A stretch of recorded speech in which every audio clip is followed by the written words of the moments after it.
ತಳವಾರರ ಜಾತಿ ಸರ್ಟಿಫಿಕೇಟ್ ಏಕೆ ತಡೆ? ಸರ್ಕಾರ ಸ್ಪಷ್ಟನೆ ನೀಡಬೇಕು. ಶಾಸಕ ಅಲ್ಲಂ ಪ್ರಭು ಪಾಟೀಲ್.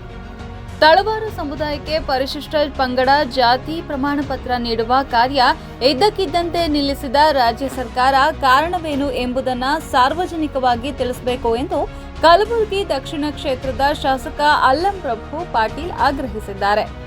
ಶನಿವಾರ ಬೆಂಗಳೂರು ಮೈಸೂರು ರಸ್ತೆಯ ಕಲಬುರಗಿ ದಕ್ಷಿಣ ಭಾಗದಲ್ಲಿರುವ ತಮ್ಮ ನಿವಾಸದ ಎದುರು ಕರ್ನಾಟಕ ರಾಜ್ಯ ತಳವಾರ ಸಮಾಜದ ವತಿಯಿಂದ ಆಯೋಜಿಸಲಾದ ಶಾಂತಿಯುತ ಧರಣಿ ಸತ್ಯಾಗ್ರಹದಲ್ಲಿ ಭಾಗವಹಿಸಿ ಮಾತನಾಡಿದ ಅವರು 2020ರಿಂದ ಹಿಂದಿನ ಸರ್ಕಾರದಿಂದಲೂ ನಮ್ಮ ಸರ್ಕಾರ ಬಂದ ನಂತರವೂ ತಳವಾರರಿಗೆ ಪರಿಶಿಷ್ಟ ಪಂಗಡ ಪ್ರಮಾಣ ಪತ್ರ ಸರಳವಾಗಿ ನೀಡಲಾಗುತ್ತಿತ್ತು. ಆದರೆ ಇತ್ತೀಚೆಗೆ ಯಾವುದೇ ಪೂರ್ವ ಸೂಚನೆ ಇಲ್ಲದೆ ನೀಡುವ ಕಾರ್ಯ ನಿಂತಿದೆ. ಏಕೆ ನಿಂತಿದೆ? ಕಾರಣವೇನು? ಸರ್ಕಾರವೇ ಹೇಳಬೇಕು ಎಂದು ಪ್ರಶ್ನಿಸಿದರು. ಶಾಸಕರು ಮುಂದುವರಿದು, ಪ್ರಾರಂಭದಲ್ಲಿ ತಳವಾರ ಜಾತಿ ಸಂಬಂಧಿತ ನಿಖರ ಮಾಹಿತಿ ಇಲ್ಲದಿದ್ದರೂ ದಾಖಲಾತಿ ಪರಿಶೀಲಿಸಿದ ನಂತರ ರಾಜ್ಯದಲ್ಲಿ ಒಂದೇ ತಳವಾರ ಸಮುದಾಯವಿತ್ತು. ಅದು ಕಾನೂನುಬದ್ಧವಾಗಿ ಪರಿಶಿಷ್ಟ ಪಂಗಡಕ್ಕೆ ಸೇರಿದೆ ಎಂಬುದು ಸ್ಪಷ್ಟವಾಗಿದೆ ಎಂದರು. ನ್ಯಾಯಾಲಯದಲ್ಲಿಯೂ ಸಹ ತಳವಾರರ ಪರವಾಗಿ ಹಲವು ಆದೇಶಗಳು ಬಂದಿರುವುದನ್ನು ಅವರು ಉಲ್ಲೇಖಿಸಿದರು. ನಮ್ಮ ಪ್ರದೇಶದಲ್ಲಿ ತಳವಾರರು ಹೆಚ್ಚಿನ ಸಂಖ್ಯೆಯಲ್ಲಿ ವಾಸವಾಗಿದ್ದಾರೆ.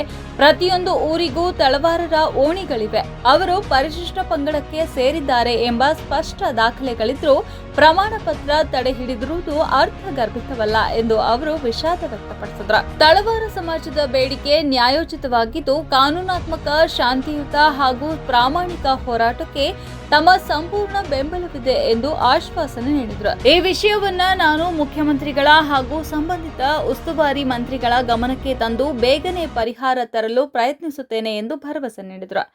ನೀವೆಲ್ಲ ಬಂದ್ರಿ, ನಾವು CM ಅವ್ರ ಜೊತೆ DC ಬಲ್ಲಿ ಆಫೀಸ್ನ ಕರ್ಕೊಂಡು ಹೋಗಿ ಭಾಳ ಚರ್ಚೆ ಮಾಡಿ, ಹಾಗೇನಪ್ಪ ಅಂದ್ರೆ ಬೆಂಗಳೂರಾಗ ಪ್ರಿಯಾಂಕನ ಬಲ್ಲಿ ದೊಡ್ಡ ಚಂಬರ್ದಾಗ ದೊಡ್ಡ ಚರ್ಚೆ ಮಾಡಿದ್ರು. CM ಬಂದವರು ಹೇಳಿದ್ರು ಅದೇನನ್ನ ಮಾಡಿ ನಿರ್ಧಾರ ಮಾಡಿ ತಿಳಿಸ್ತೀನಿ ಅಂದರು. ಮತ್ತು ಆಮೇಲೆ ಫಾಲೋ ಅಪ್ ಆಗಲಿಲ್ಲ. ಯಾರು ಬೆಂಗಳೂರಿಗೆ ಬಂದು ಅವಾಗ ಅವಣ ಅವ್ರು ಕೆಲವು ಮಂದಿ ಬಂದಿದ್ರು. ಅದು ನಾವು ಅವ್ರ ಕಲಿತು ಹೋಗಿದ್ದೆವು. ಆಮೇಲೆ ಫಾಲೋ ಅಪ್ ಆಗಲಿಲ್ಲ. ಈಗ ಇಲ್ಲೇ ಬೆಳಗಾವಿ ಸೆಷನ್ದಾಗೂ ಬೇಕಾದ್ರೆ ಅದ್ರ ಬಗ್ಗೆ ಒಂದು ಪ್ರಶ್ನೆ ಬಂತಂದ್ರೆ ಮಾತಾಡ್ತೀನಿ. ಅದು ಹಿಂಗೆ ಯಾಕೆ ಸುಮ್ಮನೆ ಅದು ಮಾಡಿದ್ದದ, ನೀವೆಲ್ಲ ಮಾಡಿದ್ದದ, ಕೋರ್ಟ್ ಆದೇಶದ, ಅದು ರ್ಯಾಂಕ್ ಎಲ್ಲ ತಳವಾರ ಅಂತೇಳಿ ಸರ್ಟಿಫಿಕೇಟ್ ಕೊಟ್ಟಿರಿ.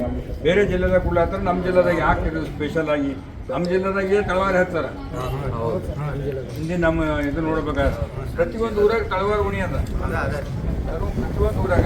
ಅದಕ್ಕೆ ಏನೇನು ಚಲೋ ಇತ್ತು, ಯಾರಿಗಾರು ಸಿಗ್ತೈತೆ ಅಂತಂದವ್ರಿ, ಬೇರೆಯವ್ರು ಸಿಗ್ಲಿಕ್ಕಿಲ್ಲ ಅಂತ ಅವರು ಖುಷಿದ್ರು, ಇವರು ಖುಷಿದ್ರು. ಯಾಕೆ ನಡಬರ್ ಬಂದಿಲ್ಲ ಸೃಷ್ಟಿ ಆಗ್ಯದ ಇದು ಗೌರ್ಮೆಂಟೇ ಹೇಳ್ಬೇಕು, ನಮ್ಮ ಸರ್ಕಾರ ಹೇಳಬೇಕು, ನಮ್ಮ ಉಸ್ತುವಾರಿ ಸಚಿವರಿಗೆ ಮಾತಾಡಬೇಕು. CM ಅವ್ರ ದುಡಿನೇನು ಬಂದ್ರೆ ಈ ಬೆಳಗಾವಿ ಅಧಿವೇಶನದಾಗ ಹೋದಾಗ ಏನಪ್ಪ ಅಂದ್ರೆ ಸಿಗ್ತಾರೆ ಫ್ರೀಯಾಗಿ. ಒಂದು ಯಾರ ನೀವೊಂದಿಬ್ಬರು ಬಂದ್ರೆ ನಾನೇ ಕರ್ಕೊಂಡು ಹೋಗಿ ಮಾತಾಡ್ತೀನಿ. ಮಂದಿ ಕರ್ಕೊಂಡು ಹೋಗಿ ಚರ್ಚೆ ಮಾಡೋಣ.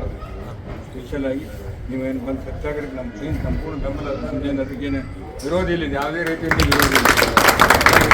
ಸರ್ಕಾರದಾಗ ಇದು ಯಾಕೆ ಇದು ಆಗ್ಯದ ಅನ್ನೋದು ನಮಗೂ ನೀವೆಲ್ಲ ನಿಗೂಡೋದು ಎಲ್ಲ ಕಡೆ ಕೊಡ್ಲಾತ್ರ. ಇಲ್ಲಿ ಯಾಕೆ ಕೊಡೋದು ಕೊಟ್ಟರೆ ಬಂದು ಕೂಡಲೇ ನಾವು 3-4 ವರ್ಷ ನಡೆದಿತ್ತು, ಭಾಳ ಸರಳ ಇದ್ದಿತ್ತು.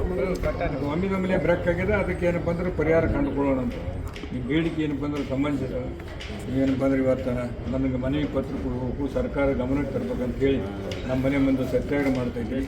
ಭಾಳ ಸಂತೋಷದಿಂದ ನಿಮ್ಮ ಮನವಿಯನ್ನು ಸ್ವೀಕರಿಸಿ ಸರ್ಕಾರದ ಗಮನಕ್ಕೆ, ಉಸ್ತುವಾರಿ ಸಚಿವರ ಗಮನಕ್ಕೆ, ಮುಖ್ಯಮಂತ್ರಿಗಳ ಗಮನಕ್ಕೆ ತರ್ತಕ್ಕಂಥದ್ದು ನಾನು 100%. ಧರಣಿ ಸತ್ಯಾಗ್ರಹದಲ್ಲಿ ಕರ್ನಾಟಕ ರಾಜ್ಯ ತಳವಾರ ಸಮಾಜದ ಸಂಸ್ಥಾಪಕ ರಾಜ್ಯಾಧ್ಯಕ್ಷ ಡಾಕ್ಟರ್ ಸರ್ದಾರ್ ರಾಯಪ್ಪ, ಹಿರಿಯ ನಾಯಕ Revanasiddappa Gowda, M Kamanamani, Devendra Talwar, Bapugouda S Malipatil, doctor Hanumantha Doddanagi, Siddu Yalaba Narayanapura, Iranna S Hosmani, Siddu Patil Mavanuru, Digambara M Dagge, Chandrakanta Jamadar, Prema Kooli, Subhash Yalasangi, Praveen Jamadar, Santosh Jamadar ಹಾಗೂ ಅನೇಕರು ಭಾಗವಹಿಸಿದರು.